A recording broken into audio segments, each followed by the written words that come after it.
Zirai ilaç, zirai mücadelede kullanılan işte önleyici, azaltıcı, yok edici, uzaklaştırıcı maddelerin karışımı ve kimyasal maddelerden oluşan maddelerdir. Diğer ismi pestisit.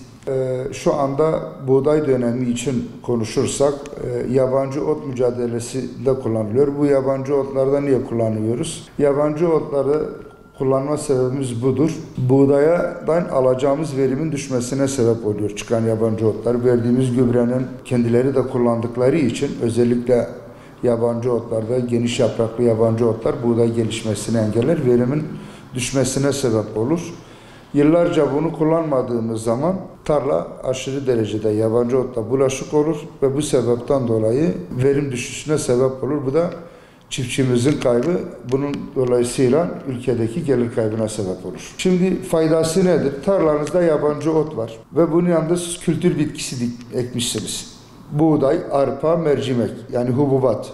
Bu diğer ürünler içinde şu an hububat dönemi, onu konuşalım. Yani buğday ekmişsiniz tarlanıza, büyük bir masraf etmişsiniz ve yabancı ot çıkmış. Yabancı ot buğdayın gelişmesini engelliyor.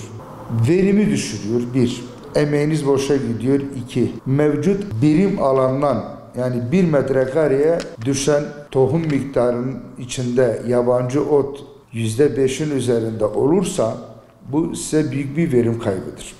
Dünyada zirai ilaçlama olmadan istediğiniz ürünü elde etme şansınız yok. Yabancı otlardan dolayı. Yani çayır meradaki otları düşündüğünüz zaman, bir yere gezmeye gittiğiniz zaman o otların aynısı bizim kültür bitkisi yetiştirdiğimiz arazilerimizde de çıkıyor. Bunlardan kültür bitkilerinden daha kaliteli, daha verimli ürün elde etmek için yabancı ot mücadelesi yapmamız lazım. Tabii bu sadece yabancı otla değil.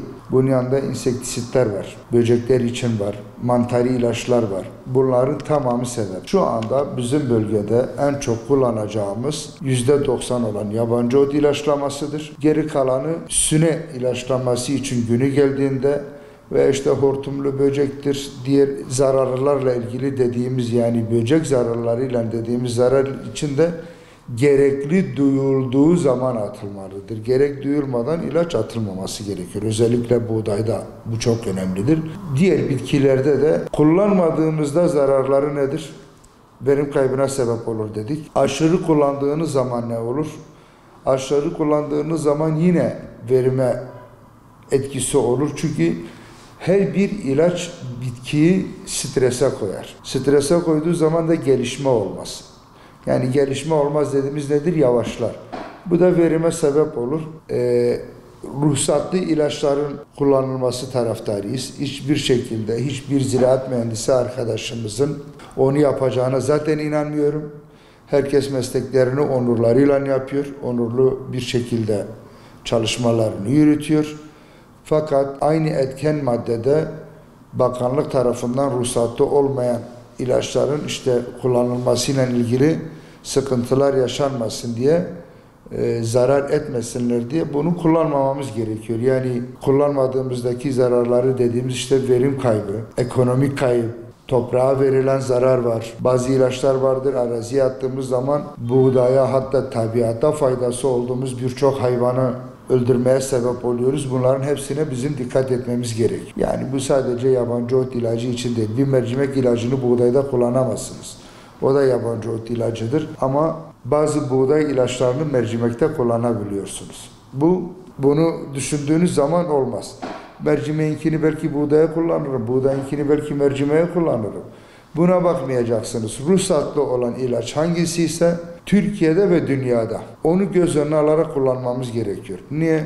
Çünkü çiftçilerimizin emeği var, vatandaşın emeği var, artı bizim emeğimiz var. Biz ot doktoruyuz. Bizim ismimiz bu. Ziraat mühendislerinin adı budur. Fayda ile zararı göz önüne alıp ilaçlama yapılması lazım. Kaliteli ürün elde etmek için ilaçlama yapmak gerekiyor. Sağlıklı ürün elde etmek için ilaçlama yapmak gerekiyor. Metrekareye düşen yabancı ot sayısına göre ilaçlama yapmak gerekiyor. Şimdi atıyorum, her 5-10 adımda, 20 adımda bir tane yabancı ot bulduğunuz zaman ekonomik olarak baktığınız zaman ilaçlama yapmanın bir anlamı yok, gerek yok buna. Ama bir 2-3 metrekarelik alanda 3-5 tane bitkiyi gördüğünüz zaman bu verim kaybına sebep olur. Kimisi bir tane 20 adımda bir tane de bulsa yapıyor. Çünkü niye yapıyor bunu? Çiftçi hepsini göremiyor. Çiftçi göremeyince kendini riske atmamak adına ilaçlamayı yapıyor, tanıyamıyor. Özellikle dar yapraklı yabancı otları. Kimi zaman da dezavantajımız oluyor. Tabii keşke önleyici ilaç da olsa, özellikle dar yapraklı yabancı otlarda. İlaçlama dönemi geçtikten sonra yeniden hava şartlarından dolayı yeniden yeşerip bazen buğdaya yetişip buğdayın çalışmasını engelleyip çok yüksek verim kayıplarına sebep oluyor. Düzgün bir ilaçlama yapmak için TİJET memeleri alacaklar. Bizim çiftçilerimize önerimiz şudur ilaçlama ile ilgili.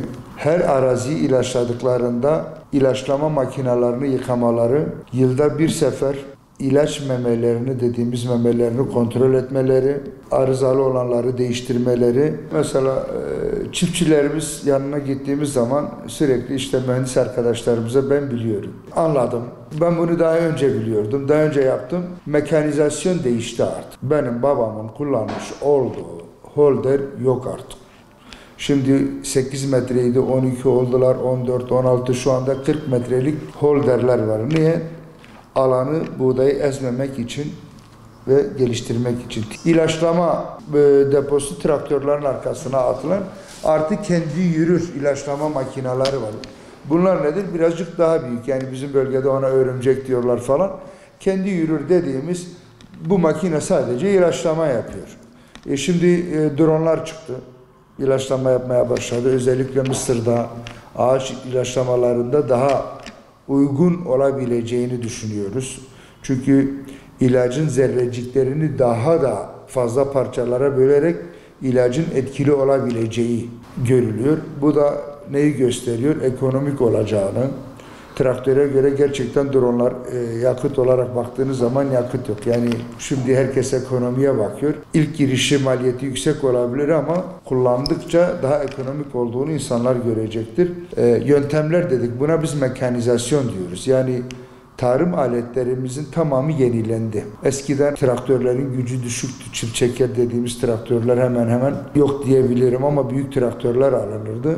Ona rağmen de işte pulluk, diskaro, işte goble dediğimiz aletlere ve ilaçlama makinelerinin depoları küçüktü.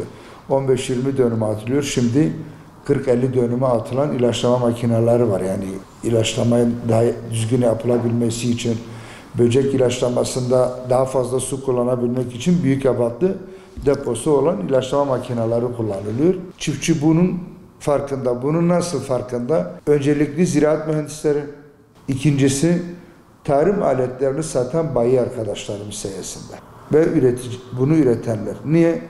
Dünyada artık görülüyor ki mekanizasyonun modern olması çiftçinin avantajınadır, dezavantajına değil.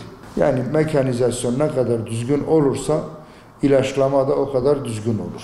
Buna ek olarak da çiftçilere önerim şudur. Lütfen inandıkları ziraat mühendislerinden ticaretlerini, alışverişlerini yapsınlar. Özellikle ilaç konusunda. Bu insanlar bu işin okulunu okumuş, bu işin doktorudur. Her türlü hizmette yanlarında olur. Belgesi olan, diploması olan ziraat mühendislerinden alışveriş yapsınlar. Ziraat mühendisi olmayan şahıslardan alışveriş yapmamaları. Çünkü ziraat mühendisleri doğrusu neyse onu önerecektir, onu uygulatacaktır, onunla hareket edecektir.